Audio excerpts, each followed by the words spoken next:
ระสัทธรรมแห่งพระบรมศาสดาจงมีแด่ท่านทั้งหลายผู้มาประชุมครั้งพร้อมกันในราตรีอันเป็นมหุปิฤกษ์นี้เพื่อกอบบุญกรณีได้ไหว้นกทำบูชาพระศรีปาฐาแห่งสมเด็จพระผู้มีพระภาคเจ้าอันสมเด็จพ่ออยู่หัวเจ้าทัพมหาธรรมราชาองค์ทรงปิฎกไตรทรงสถาปนาไว้เป็นสิริณราชธานีสุโขทัยเมื่อเนิ่นนานถึง666 ปีมาแล้วเชิญเถิดท่านทั้งหลายจงตั้งใจสดับตรับฟังเรื่องราวแต่ครั้งเก่าก่อน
สมุทร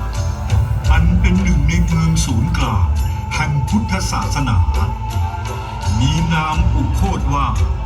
ลังกาทวีปแผ่นดินธรรม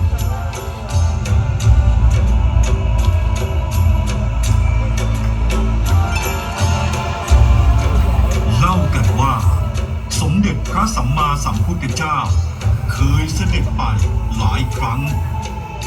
และในครั้งที่3นั้นเล่าทรงประทับฝ่าพระบาทไว้บนยอดเขาอันศักดิ์สิทธิ์มีนามว่าสุมนกูฏบรรพต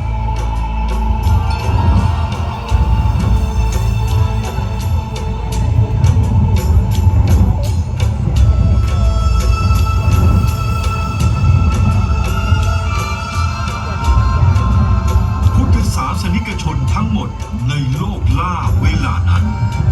ต่างดันด้นพากันไปยกไหว้ทำบูชาไม่เคยขาดแม้หนทางจะยากลำบาก ไกลแสนเพียงใดก็ตาม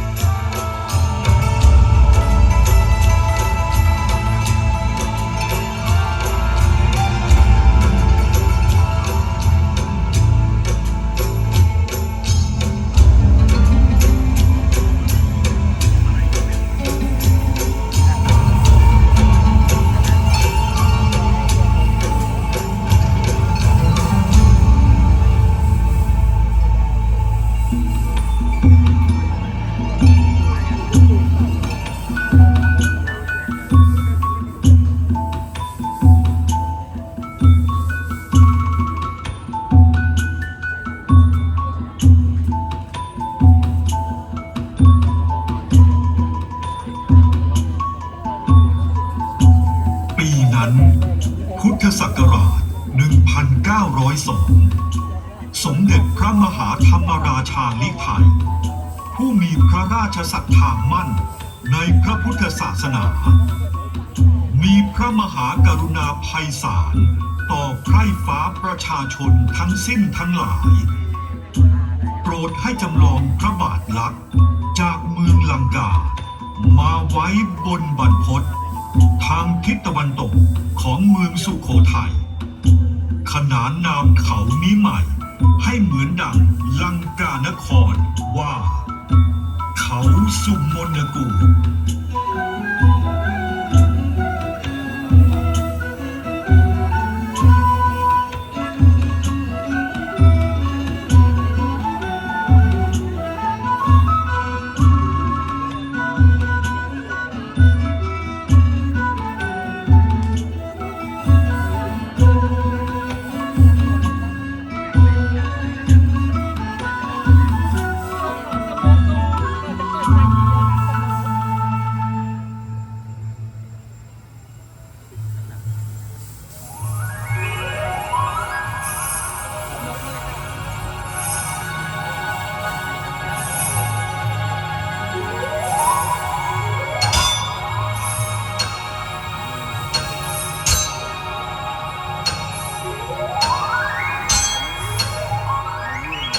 คราวนั้น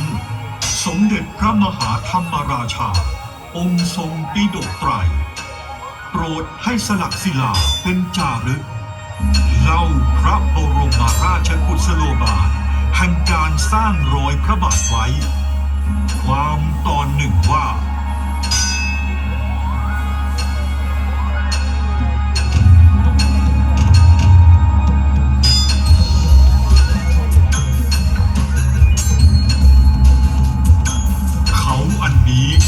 ชื่อสุมนกูฏบรรพตเรียกชื่อดังอันเพื่อไปพิมพ์เอารอยตีนพระพุทธเจ้าเราอันเหยียบเหนือจอมเขาสุมนกูฏบรรพตในลังกาทวีปพูนมาประดิษฐานไว้เหนือจอมเขาอันนี้แล้วให้คนทั้งหลายได้เห็นรอยฝ่าตีนพระพุทธเป็นเจ้าเหล่านี้มีลายอันได้108 สีสองให้ฝูงเทพพยดาและมนุษย์ทั้งหลายได้ไหว้นบทำบูชา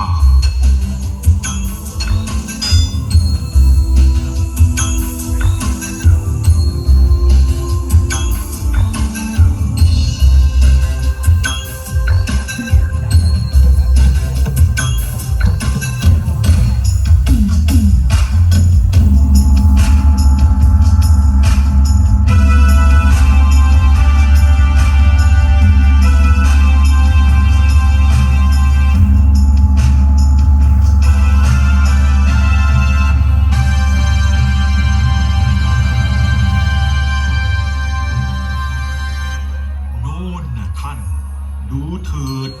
ชาวสุโขทัยในเวลานั้นเปรมปรีนักต่างตกแต่งถนนหนทางด้วยต้นกาลปพฤกษ์ห้อยดอกไม้มาลาตามใต้เทียนประทีปสวัยสว่างจุดธูปหอมฟุ้งจรุงกลิ่นสุคนบ่มีจางถวายเป็นพุทธบูชา ถือธงทิวชวลาเรียงขันหมากพลูบูชาพิลมขับระบำรำเต้นเชิดฉัน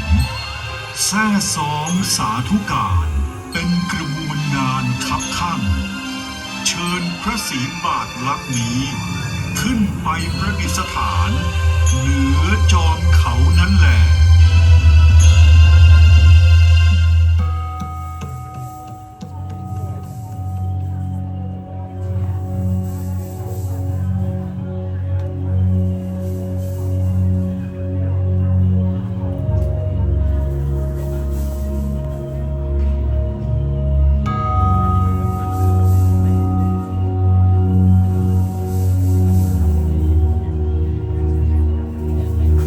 สาว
ท่านทั้งหลาย สุโขทัยในยามนั้นไพบูลย์หนักหนาพระยาศรีสุริยพงษ์รามมหาธรรมราชาธิราชทรงปราบปรามหัวเมืองใหญ่ได้ทั่วทุกทิศานุทิศแล้วเสด็จไปสถิตประทับอยู่ณเมืองสองแควนาน7 ปีครั้นถึงพระฤกษ์ดีเหมาะสมก็เสด็จมาที่นี่เพื่อสักการะพระบรมบาทลักษณ์ณสุมนกูฏบรรพตพร้อมด้วยเจ้าเมืองเรืองยศไพร่พลทั้งปวงมีทั้งชาวสะหลุมสองแควปากยมพระบาทชากังรามสุพรรณพานครพระชุมเมืองพานเมืองราชเมืองสักขาเมืองลุมบาจาร์เป็นอาทิแล้วบันทึกเรื่องราวทั้งหลายดังได้เล่านี้ไว้ในจารึกด้วย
สุโขทัย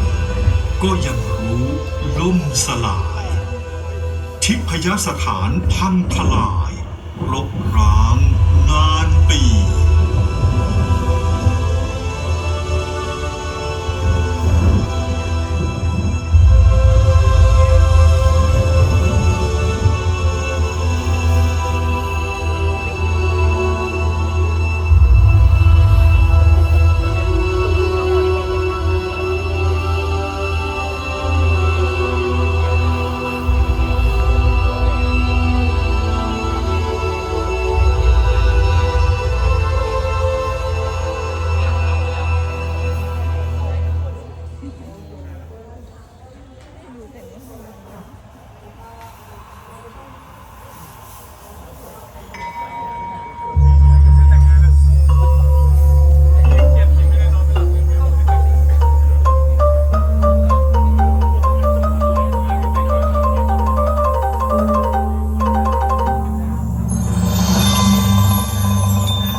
พุทธศักราช 2470 พระราชประสิทธิคุณครั้งยังดำรงสมณศักดิ์ที่พระโบราณวัฏฐาจารย์ตระหนักถึงความสำคัญของรอยพระบาทลักษณ์บนเขาสุมนกูฏจึงพูดเกณฑ์ชาวบ้านและพระเนรจากบ้านธานีและบ้านเมืองเก่าร่วมใจกันอัญเชิญลงมาจากเขาพระบาทใหญ่ที่รกร้างนานปีมาประดิษฐานที่มณฑปกลางน้ำในวัดตระพังทองดังปรากฏแก่คันลองสายตาท่านทั้งหลายในบัดนี้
พระศรีบาทาแห่งสุวรรณกูฏบรรพตเป็นมิ่งขวัญขอสมบัติทั้งสามอันไพศาลคือมนุษย์สมบัติสวรรค์สมบัติซึ่งบ่มีปานนิพพานอันเกษมจนบริบูรณ์ปริ่มเปรมแด่ผู้ได้บูชาขอบารมีแห่งเทพเทวดาผู้รักษาเมืองและพระเกียรติคุณลือเรื่องแห่งสมเด็จพระมหาธรรมราชาพระองค์นั้นจงพิทักษ์รังสรรค์แผ่นดินและปวงประชาไทยให้เจริญวัฒนายิ่งใหญ่ตราบชั่วกาลปวสาน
ให้กับการแสดงว่า